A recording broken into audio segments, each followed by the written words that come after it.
Well, after weeks of anti-government protest, Egyptian President Hosni Mubarak has stepped down from office. The surprise announcement is met with cheers.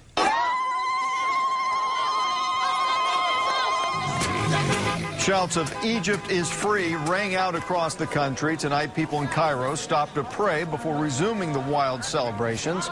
President Barack Obama called the recent events the 18 days which changed the world. There are very few moments in our lives where we have the privilege to witness history taking place.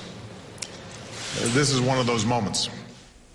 The demonstrations in Egypt may be thousands of miles away from Oklahoma, but the events are hitting close to home for people living in Tulsa who are from that area. 2 News reporter Jason Grubbs talked with 2 residents who have family and friends in Egypt right now. And Jason, the folks that you talked to, they're filled with emotion tonight. They are, Russ. One is seeing a historic rebirth of his home country. The other, happy to see her friends safe. The minute we saw the disturbances on the news, we started attempting to contact them. Kim Bear has been waiting to hear from some of her close friends living in Egypt. Since the protests started, phone lines and internet access had been knocked out. That was until now.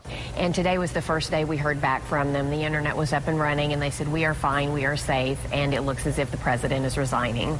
The Egyptians feel extremely happy for the first time in their history. Tulsa physician Dr. Hani Malati has been closely watching the developments. He left Egypt 33 years ago, but he visits from time to time with his wife and children.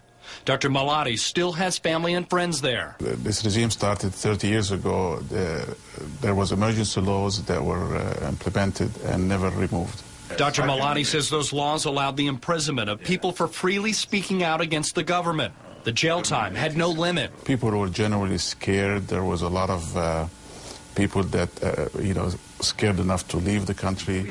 I have delegated the vice president the powers of the president according to the Constitution. Even though the Egyptian president is leaving, Dr. Malati says he celebrates with caution. On one hand, we're happy that this regime is over. On the other hand, it's worry because we don't know what's going to happen. And tonight, the military council said it would announce measures for a transitional phase once the official resignation happens. Putting live from the newsroom tonight, Jason Grubbs, 2 News works for you. Jason, thanks. Now, NBC News has confirmed that the Egyptian president has left Cairo and is now at a rest home in the seaside resort city, Sharm el-Sheikh.